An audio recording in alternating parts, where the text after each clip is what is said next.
स्वागत है आप लोगों को मेरे YouTube चैनल में। तो आज के इस वीडियो में हम क्लास 10 के भूगोल के पहला चैप्टर, ठीक ना, पहला चैप्टर की VVI क्वेश्चन लेके आए हैं, जो कि बहुत ही important question, most important question लेके आए हैं आप लोग के लिए। तो आपसे एक रिक्वेस्ट है, वीडियो के अंत तक जरूर बने रहें, इससे आपका ही लाभ होगा। अगर आप 90 प्लस स्कोर करना चाहते हैं SST में, ठीक ना, सोशल साइंस में अगर आप 90 प्लस स्कोर करना चाहते हैं तो इस वीडियो के साथ अंत तक जरूर बने रहें, इससे आपका ही फायदा होने वाला है। साथ ही साथ क्लास 10 मेरे इस वीडियो के डिस्क्रिप्शन में जाइए, वहाँ क्लास 10 का प्लेलिस्ट है, वहाँ से बहुत ही इंपॉर्टेंट क्वेश्चन मैं डाल के रखा हूँ पहले से, वहाँ जाइए और चेक कीजिए, और सब वीडियो को नहीं देखें तो देख लीजिए। तो चलिए वीडियो शुरू करते हैं। तो पहला जो क्वेश्चन है आप लोग के सामने वो है, हमारे आसपास मौजूद वे सभी वस्तुएं जो हमारी आवश्यकताओं को पूर्ति करता है क्या कहलाता है? तो संसाधन कहलाता है, ठीक ना, संसाधन कहलाता है। अगला क्वेश्चन है, उत्पत्ति के आधार पर संसाधन कितने प्रकार के होते हैं? तो संसाधन उत्पत्ति के आधार पर 2 प्रकार के होते हैं।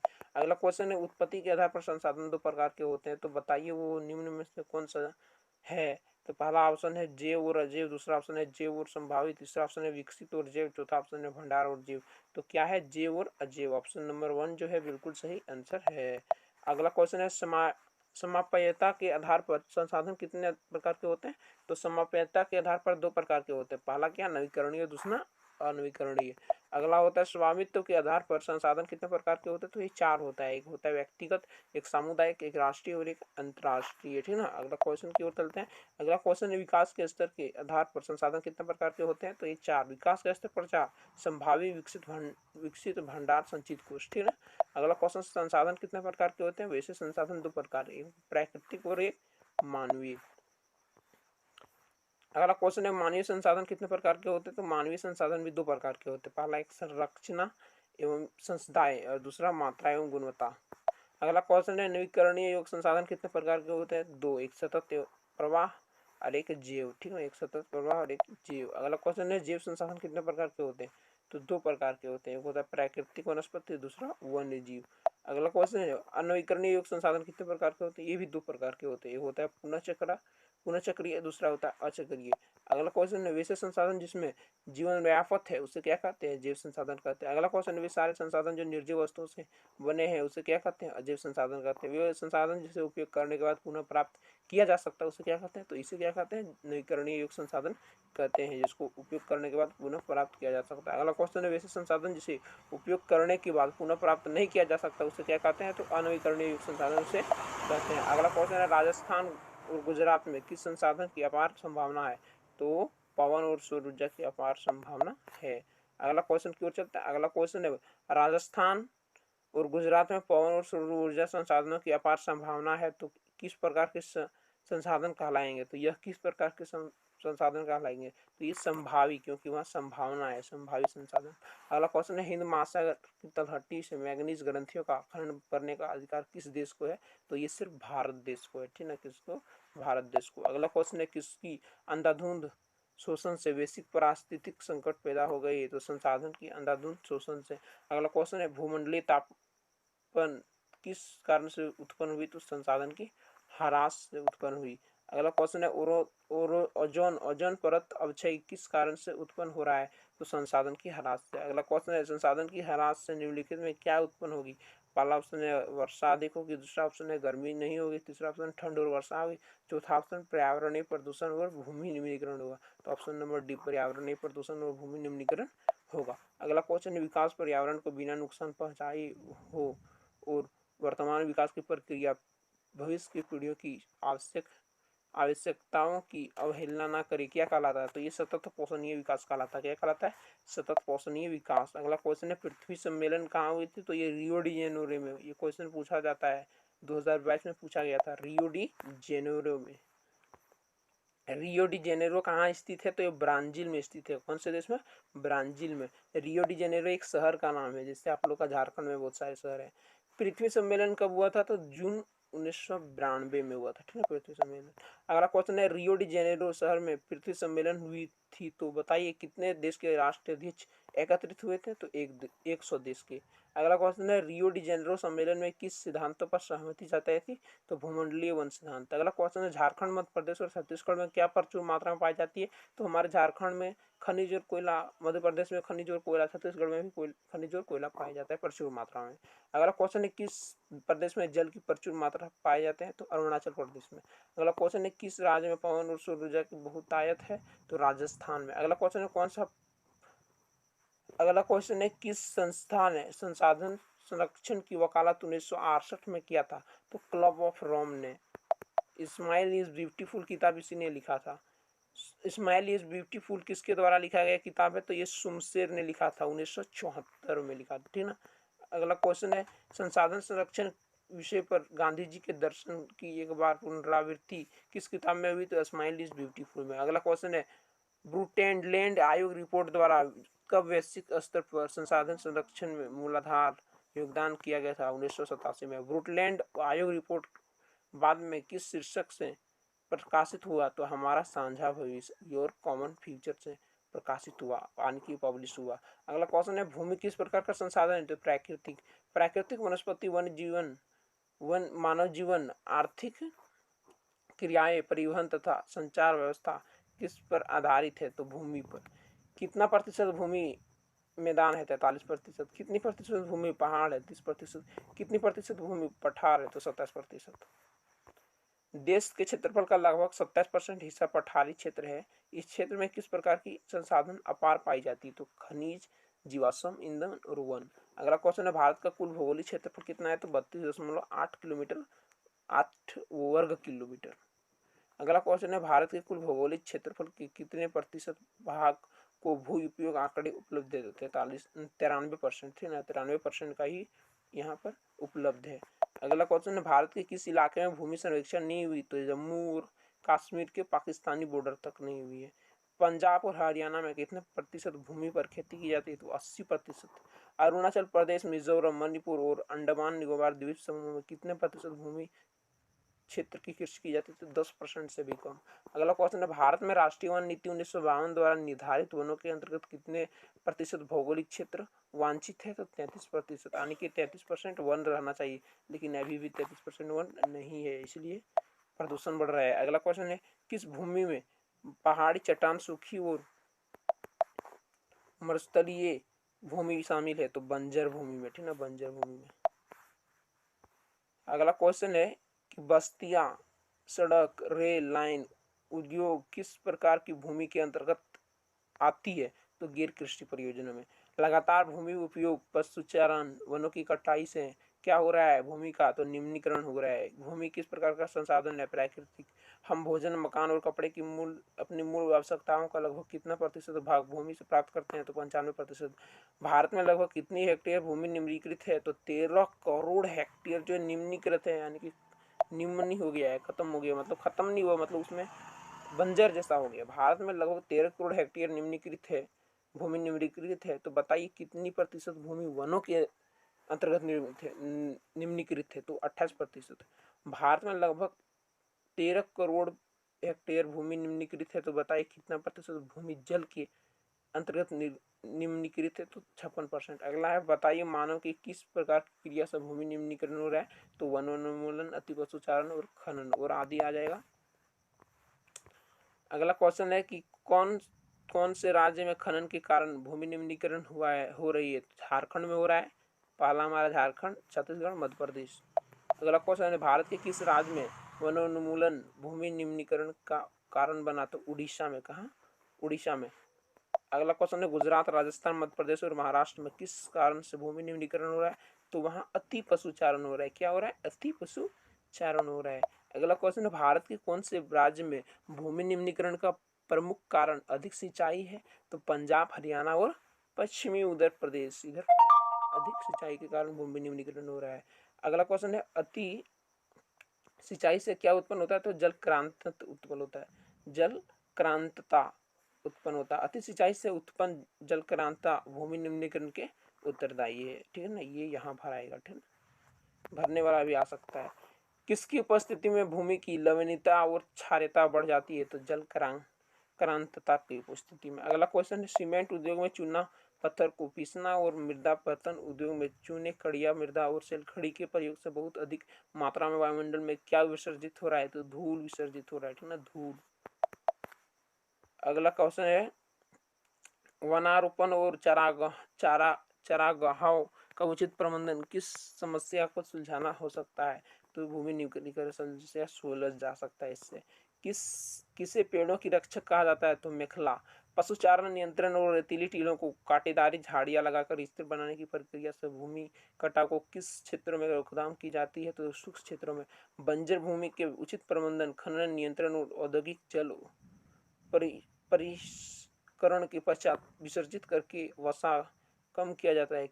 वसा नहीं, क्या कम किया जाता है? यहाँ किया है, ठीक ना, क्या कम किया जा सकता है? तो जल और भूमि प्रदूषण। अगला क्वेश्चन है, मिट्टी अथवा मृदा किस प्रकार का संसाधन है? तो नवीकरणीय योग संसाधन है। 1 सेंटीमीटर गहरी मृदा बनने में कितने वर्ष लग जाते हैं? लाखों वर्ष। जनक सेल, संस्तर सेल, जलवायु, वनस्पति किसका मुख्य कारक है? तो मृदा निर्माण का। तापमान परिवर्तन, बहते जल की क्रिया, पवन, हिमनदी और अपघटन क्रिया जैसे प्रक्रिया में योगदान देता है। तो मृदा निर्माण की प्रक्रिया में योगदान ये सब देता है। अगला क्वेश्चन है, भारत में कुल कितने प्रकार की मृदा पाई जाती है? तो 6 प्रकार की मृदा पाई जाती है, ठीक है, 6 और भी पाए जाते हैं, लेकिन अभी आंकड़ा 6 का ही है। सबसे अधिक उपजाऊ मृदा कौन सा है? तो जलोढ़ मृदा सबसे अधिक उपजाऊ है। अगला क्वेश्चन है, भारत के उत्तरी मैदान किस मृदा से बने हैं? तो जलोढ़ मृदा से बने हैं। अगला क्वेश्चन है, कौन सी नदी तंत्रों के निक्षोभ से जलोढ़ मृदा का निर्माण हुआ? तो सिंधु, गंगा और ब्रह्मपुत्र नदी के निक्षोभ से उसके द्वारा बहाई गई लाई गई मिट्टी से। अगला क्वेश्चन है, जलोढ़ मृदा भारत के किस राज्य तक फैली? तो राजस्थान और गुजरात तक फैली है। पूर्वी तटीय मैदान विशेषकर महानदी गोदावरी, कृष्णा और कावेरी नदियों के डेल्टे किस मृदा से बने हैं? किस मृदा से बने हैं? तो जलोढ़ मृदा। जलोढ़ मृदा में कौन कौन सी तत्व विभिन्न अनुपात में पाए जाते हैं? तो रेत, सिल्ट और मृतिका। पर्वतों की तलहटी पर बने मैदानों जैसे द्वार, चू क्षेत्र और तराई में आमतौर पर किस प्रकार की मृदा पाई जाती है? तो जलोढ़ मृदा। अगला क्वेश्चन है, आयु के आधार पर जलोढ़ मृदा कितने प्रकार के होते हैं? तो 2 प्रकार। एक क्या होता है? भांगर, एक खादर। पुरानी जलोढ़ मृदा को क्या कहते हैं जी? पुरानी जलोढ़ मृदा को भांगर कहते हैं, नई जलोढ़ मृदा को खादर कहते हैं। यहाँ देखिए लिखा हुआ, ठीक है। अगला क्वेश्चन है, भांगर मृदा में किसकी मात्रा ज्यादा होती है? तो कंकर की मात्रा ज्यादा होती है, ठीक है ना, पुराना मृदा में। अगला क्वेश्चन है, कौन सा मृदा ज्यादा महीन खन है? कौन सा मृदा में? तो खादर मृदा में ज्यादा महीन खन है। अगला क्वेश्चन है, कौन सी मृदा ज्यादा उपजाऊ होती है? तो जलोढ़ मृदा। तो जलोढ़ मृदा में कौन कौन सा तत्व अधिकतर होता है? तो पोटास, फास्फोरस और चूना युक्त। गन्ने, चावल, गेहूं और दलहन फसल की उत्पाद किस मृदा में अधिक होती है? तो जलोढ़ मृदा में। काली मृदा की रंग कैसी होती है? तो काली होती है, काला काला।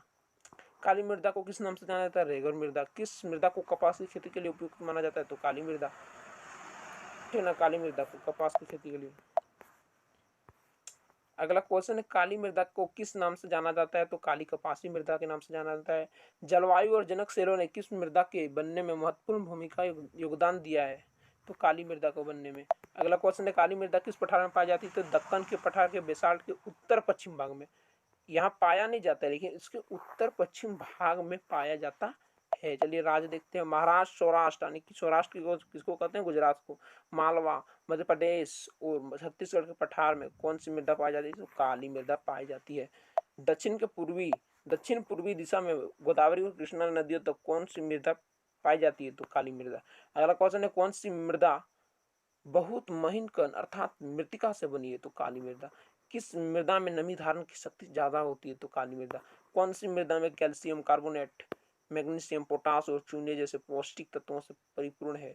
तो काली मृदा। अगला क्वेश्चन, फास्फोरस की मात्रा किस मृदा में कम होती है? तो काली मृदा में कम होती है। अगला क्वेश्चन की ओर आते हैं। अगला क्वेश्चन है, किस मृदा की मानसून प्रारंभ होने से पहले जोता जाता है? तो काली मृदा को जोता जाता है मानसून प्रारंभ होने से पहले। अगला क्वेश्चन है, दक्कन पठार के पूर्वी और दक्षिणी हिस्सों में रवेदार आग्नेय चट्टानों पर कम वर्षा वाले क्षेत्रों में कौन सी मृदा पाई जाती है? तो लाल मृदा पाई जाती है। ओडिशा, छत्तीसगढ़, मध्य गंगा मैदान के दक्षिण छोर पर पश्चिम घाट में पहाड़ी क्षेत्र में कौन सी मृदा पाई जाती है? तो लाल और पीली मृदा पाई जाती है। अगला क्वेश्चन है, लाल मृदा का रंग लाल किस कारण से होती है? तो मैं थोड़ा बड़ा लिखा हूँ। लाल रंग रवेदार आग्नेय और रूपांतरित चट्टानों में लोह धातु के प्रसार के कारण होता है। किसके कारण? लोह धातु के प्रसार के कारण। पीली मृदा का रंग पीला किस कारण से होता है? तो जलयोजन के कारण से होता है। किससे होता है जी? जलयोजन के कारण से। अगला क्वेश्चन, लेटराइट शब्द किस भाषा के लेटर से लिया गया है? तो ये ग्रीक भाषा।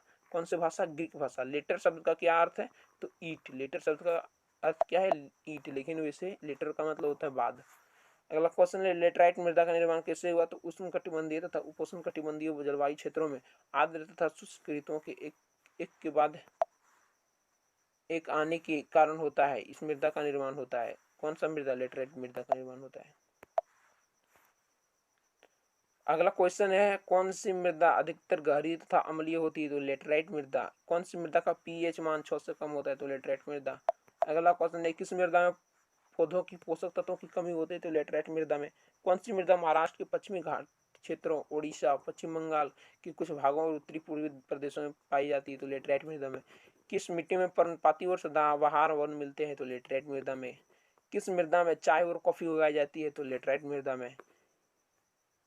किस को किस मृदा में, सॉरी एक मिनट, यहाँ है क्वेश्चन, किस मृदा को काजू की फसल के लिए अधिक उपयुक्त माना जाता है? तो लाल लेटराइट मृदा। लाल लेटराइट मृदा कहाँ कहाँ पाया जाता है जी? देखिए, भारत के किस राज्य में लेटराइट मृदा को तकनीक द्वारा कर चाय और कॉफी उगाया जाता है? तो कर्नाटक और केरल और तमिलनाडु। तकनीक द्वारा आने की, वहाँ की जो मृदा होते हैं उसको तकनीक द्वारा संरक्षण करते हैं, उसके बाद वहां से चाय और कॉफी उगाया जाता है इस सब राज्य में, ठीक है ना। अगला क्वेश्चन है, भारत के किस किस राज्यों में काजू की फसल उगाई जाती है? तो लाल लेटराइट मृदा में उगाई जाती है।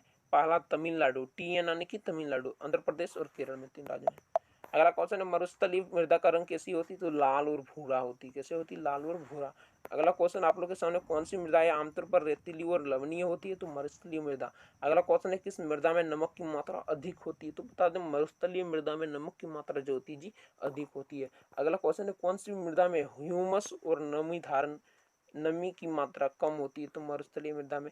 किस मृदा के नीचे सतह में कैल्शियम की मात्रा बढ़ती चली जाती है? तो मरुस्थलीय मृदा में। किस मृदा के नीचे परतों में चूने की कंकर की सतह पाई जाती है? तो मरुस्थलीय मृदा में। पश्चिमी राजस्थान में किस प्रकार की मृदा पाई जाती है? तो मरुस्थलीय मृदा पाई जाती है। वन मृदा किस क्षेत्र में पाई जाती है? तो पहाड़ी और पर्वतीय क्षेत्रों में पाई जाती है। कहाँ पाई जाती है? पहाड़ी और पर्वतीय क्षेत्रों में पाई जाती है। आए अगला क्वेश्चन की ओर, कौन सी मृदा नदी घाटी में दोमट और सिल्टदार होती है? तो वन मृदा। कौन सी मृदा हिमालय के हिमचाछित क्षेत्रों में बहुत अपर्दन होता है? तो वन मृदा। कौन सी मृदा अधिक सिल्क यानी कि माटी और बालू तथा ह्यूमस रहित होती है? तो वन मृदा।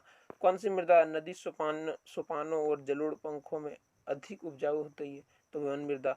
मृदा के कटाव और उसके बहाव की प्रक्रिया को क्या कहते हैं? मृदा अपरदन कहते हैं। मृदा अपरदन का कारण क्या क्या है? तो वनोन्मूलन, अतिपशुचारण, निर्माण और खनन।